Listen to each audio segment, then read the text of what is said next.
Ready for recon. Gearing Enemy up. forces ahead. Yes, sir. Scouts. Our intelligence officers have discovered that a hostile fleet has evaded our orbital defenses and are landing their forces.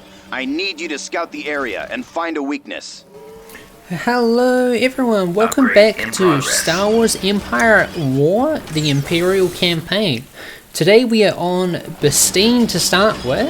Basteen? Ready to Basteen. To start with, just because the Rebel Alliance once again decided that they would expend more of their resources trying to rush us with infantry. A lot of this mission, I think you will see, is spent kind of just trying to balance pushing forward with the scout troopers and using their mine ability to take out large swaths of their troops, and essentially holding this one choke point here to kind of stop the Rebel Alliance from pushing any further.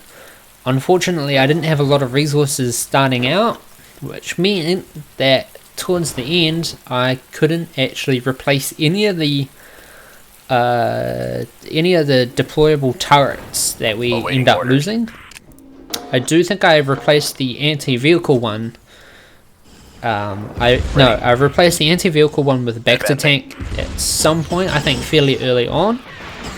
Just because obviously it's an infantry only rush, so being able to repair, heal, not repair, heal my infantry was quite an important thing to be able to do. A lot of these turrets I had actually set up in I think either in the interim or in a previous episode when the Rebel Alliance attacked Basteen previously, and I had actually managed to push them right back. This time though, I decided I'd take like a bit more of a conservative, a more defensive stance rather, and kind of just hold the choke point that I have.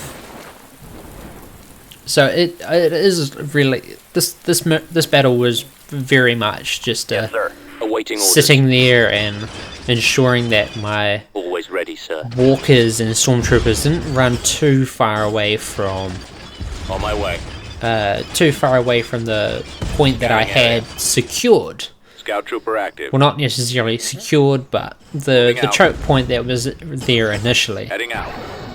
I do spend a bit of the initial stage trying to rush scout troopers into their capture point, because obviously if I can take that capture point and hold it very early on in the game, it stops them from being able to bring in bringing in troops rather, and means it essentially becomes like a game of trying to wipe out what's left of them before they can capture another reinforcement point. Hostile sighted.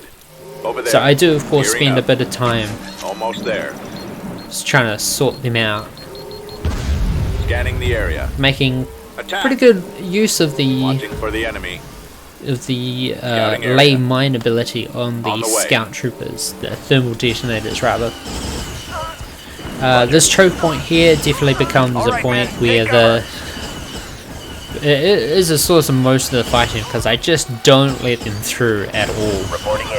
I decided very early on that if they push past this point, the battle's kind of already lost.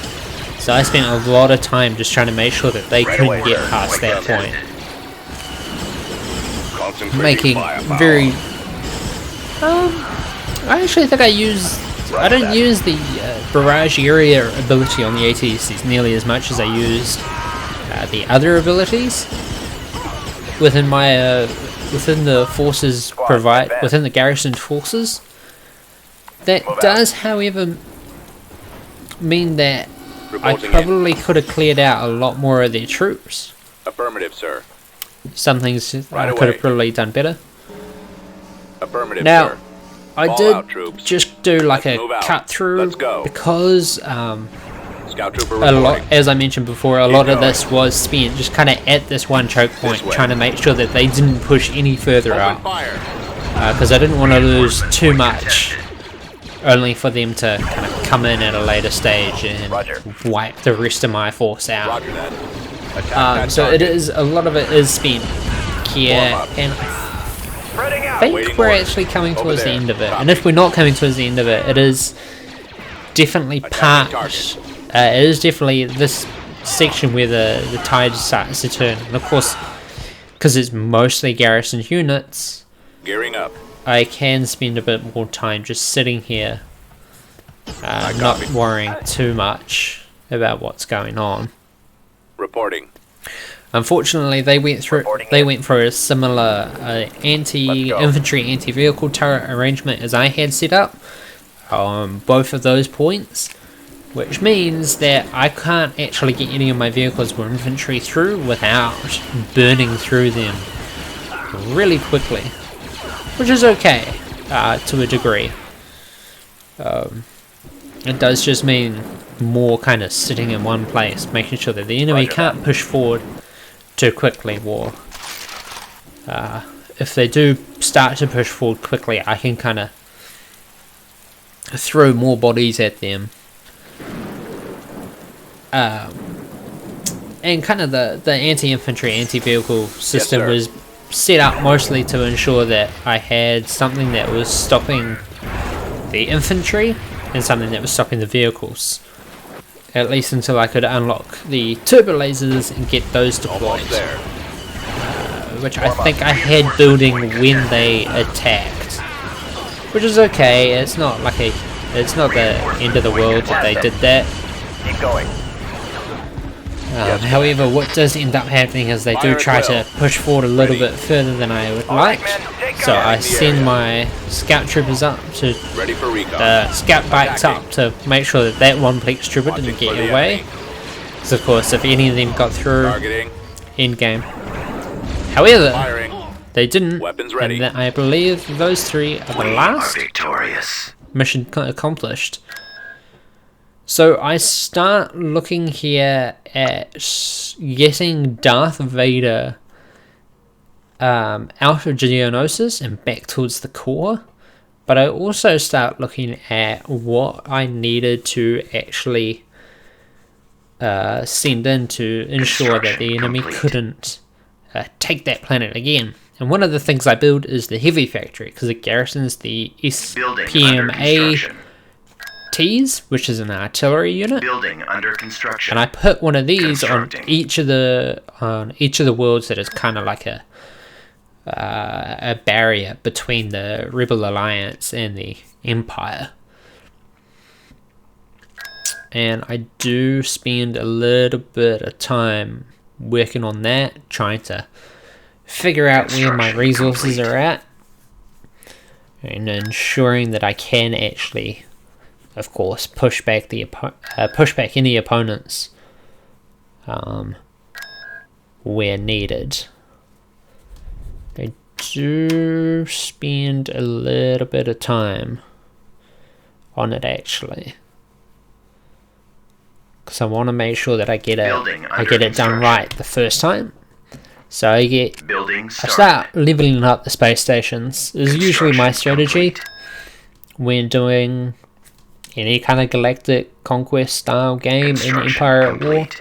I didn't really mention it in the last series because I just kind of didn't think about it, because it's one of those things that I've been playing Empire at War since I was a kid, of course. And I've kind of figured out kind of the core strategies that works between the different factions and different mods that you can get for this game as well. I don't think I'll play any of those mods on this channel though. Vehicle in production.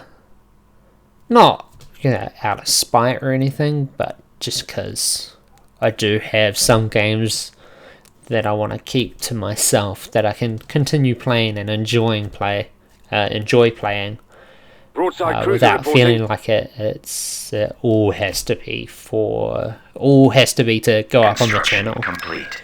I definitely will start playing. I definitely will be playing some certain games at certain points. I might start doing more of some things as some series start to die out, but I do have a chunk of games kind of sitting in place to hopefully give us a bit of time before that Constructing happens. unit.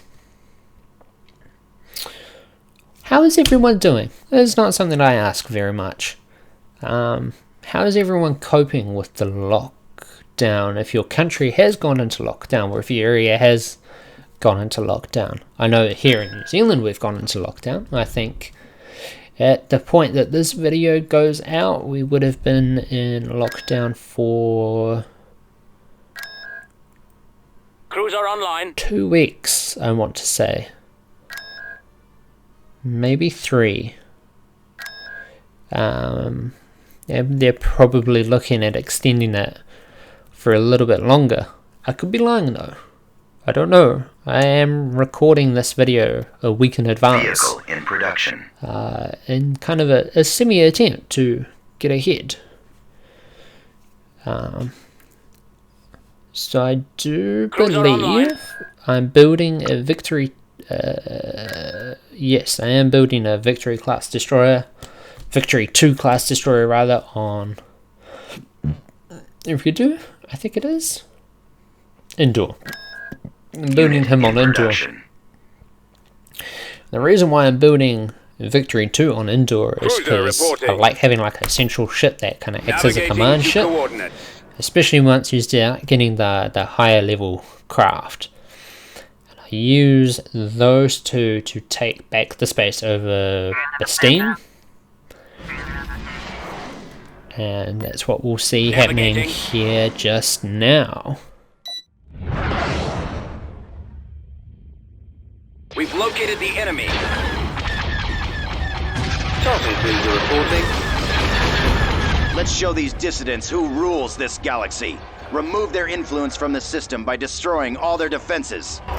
So as you just saw, they did kind of Choose your just rush reinforcements. us with all of their, with the 3 X-Wing squadrons they left behind. And 2 of those got wiped out pretty quickly.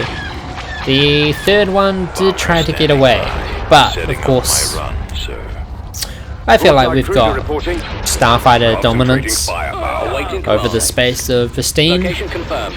and we are definitely going to be using that to our advantage. Deploying the broadside cruisers as well to, Enemy has been of course, defeated. sort those guys out. And with them taken out, I'm going to move that fleet to Bastine, from Bastine to Iridu, to clear the way Beginning for construction.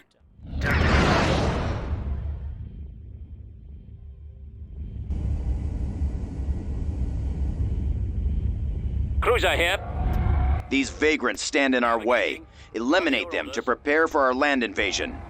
So we're invading Iridia to clear a path for Darth Vader to travel back to the I copy. core. Confirmed. This one I think is fairly easy. I do waste the TIE fighters and TIE bombers a bit in the initial There they strikes are. in an attempt to clear out their shield generators so that the rest of the fleet can engage the station's hard points. As you'll see, I will use it. I use the TIE fighters actually to ensure that the accumulator and the broadside cruiser travelling through the nebula don't get jumped by anything trying to sneak through the nebula. But of course, now that they've cleared the nebula, they're within line of sight of the station itself. So they start taking hits from that. Ready for command, sir. No, I mean I don't realize it until I Cruiser think. reporting. Yeah, no, you're. Location confirmed. Yeah. So the broadside cruiser starts taking damage, and they're pretty expensive. So I try to move them out fairly quickly. The TIE bombers, you can see in the side of the screen, are moving in to take out that shield generator. Ready to receive orders. You're going to take, I think, one more go at it, and then they'll knock out the shields. I've set both of the broadsides to start to barrage the station with. You'll see there they've just stripped the shields away. And so I switched the TIE bombers from taking out the shield generator to taking out the hangar bay. Sir, And I kind of just sit there a little bit. Choose your reinforcements. letting Advancing. the broadside cruisers do most of the work. Forward. Because of course, the broadside cruisers are designed for taking out stations, so Cruiser kind of reporting. figured, hey, we'll just let them do their Reporting. job, right? And of course, the broadside cruisers make very short work of the station. I believe if I had more, they could do a significant amount more damage. Ready for battle. Might actually be something to consider in terms of like a fleet defending particular worlds. Having, you know, 3 or 4 broadside Target cruisers the lasers. Yes, sir. and using a station to Our target fire is the laser using cannon. a station to Batteries kind online. of as a buffer between the broadside cruisers and anything that might be coming towards them. Systems online. As you can see, I'm using the Tarkin patrol cruisers to kind of screen against the New B frigate, because we really don't want him getting at those broadside cruisers. Target confirmed. Destroying lasers. But I mean, kind of a mute point. They strip the engines and everything off fairly quickly between the Tarkin patrol cruisers, the Acclimator, and the Victory class. And with their station destroyed, it's a very simple matter of Let's just go. Attacking. Move to wiping attack. the Move rest to of attack. the enemy fleet out. They bring their Y-wing bombers back. I think they've brought the Y-wing bombers back a wee bit too late in the game to actually make a difference, because of course Initiating attack. they just get stripped by the Tarkin patrols, Move and to then I attack. send them after the Weapons ready. Warm up. send them after the lone Engines activated. Brilliant Corvette. Frequency Not really open. that hard. Enemies in range. Now, of course, in the next episode, I believe we'll be going after Kuat and securing Kuat for the Imperial Navy. We are victorious. That wasn't too hard to figure out that was going to happen. But yes, we move. I believe one Admiral and Darth Vader, Construction complete. and I think that's about all I do. Combine him with that fleet there, move them to As you wish. Koralag, just because Construction Koralag's complete. without a station, so it's kind of Beginning a construction. no-brainer. We want to make sure that they've got a station to defend themselves with. And then it becomes a bit of a waiting game. But in the next episode, what I plan to do is to move Building on to started. taking Kuat. And hopefully, if nothing happens between taking Kuat and Mon Calamari, I will probably knock out Mon Calamari in the same episode, if we're lucky. We might not be, in which case we may have to wait a little bit. But I think it will only take 1 or 2 more episodes, Construction complete. including doing the actual Mon Calamari mission itself. Construction complete. Yeah, so I just kind of spent a bit of time here trying to figure out what the mission is with Mon Calamari. Beginning construction. And they Constructing. say send a fleet to Mon Calamari to ensure that it is to suppress the rebellion that Construction is complete. occurring there. So of course we do that with the fullest intent of suppressing any and all rebellions and bringing their starship production into the fold of the Empire itself. I removed the mining facilities from Coruscant Construction because, complete. if I remember correctly, in one of the previous episodes, the Rebel Alliance made a Beginning direct construction. attack on Coruscant, and I didn't actually have a hell of a lot to defend the planet with, so I decided actually it would be a good idea if I invest some resources in ensuring that that doesn't happen again. So I build again another heavy factory to get those Building started. SPMATs. And I look briefly at getting turbo Construction lasers. complete. Don't think we actually go for Construction it, complete. because the Rebel Alliance is about to make another attack on Bastille, and they're actually very persistent in attacking Bastille. It's almost as if it's a core world that they want for themselves, which is okay. We can always deploy more ships. We can always deploy more firepower, more ducker. I'm sure eventually they'll learn their lesson. Construction complete. But yes, I believe pretty soon we are moving on to that fateful battle where our investment is lost. Tactical.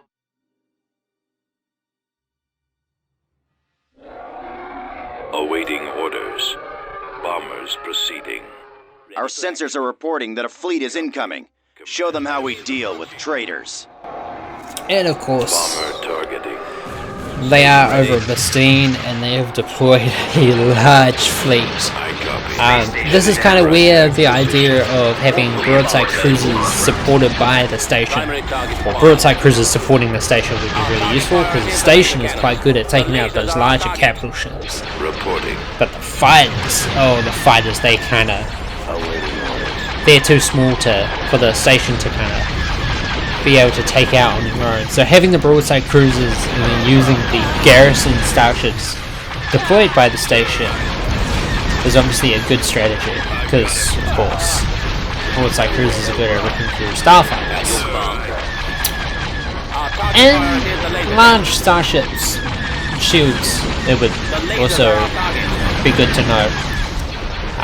Broadside cruisers, I believe, in large groups are good at taking on pretty much everything and anything, except for maybe the Carillion corvettes, because they can get a bit quick. And of course, there is only so much that you can take out. Unfortunately, this battle was pretty obvious how it ends. I probably didn't need to show it, but I figured I would anyway, because it's pretty good. For kind of like the end of the episode, I guess. Can't always win all of the battles, as hard as I might try. It is still, in the early game, it is definitely very much all about getting those defenses in there and getting those defenses set up and ensuring that you can hold positions that you take. Of course, there's no point in taking territory that you can't hold, but it is a balancing act, unfortunately. You can't defend every territory without taking some territory and using the population boost from that to kind of expand your defenses. And obviously not every planet needs a defense fleet. Only need defense fleets around, I'd say just around planets that have got, Full speed. what was I thinking? Planets that are on the border, along the borderline between your fleet, between, your faction and the opposing faction. And I think I spend a lot of time kind of trying to turtle and ensure that I can, of course, defend the territory that I want to take when I do take it. And it does, you'll notice, I think you'll notice, or you'll find in later episodes of this campaign in particular, I will go from being quite small and taking a lot of losses to having quite a large attack force that I can readily deploy against any opponents who might think they can get the drop on the might of the Empire. However, that is unfortunately all for this episode.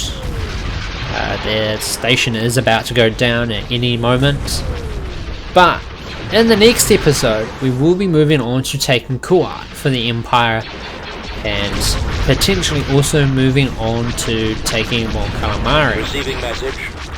In between episodes, I might do some more and I might set up some defenses around certain worlds, because of course this is going to get quite annoying having to do it every episode during every recording. But that's all for next time. And until next time, keep being awesome everyone, stay safe, keep washing your hands, I'll see you around. Torpedo launcher is offline.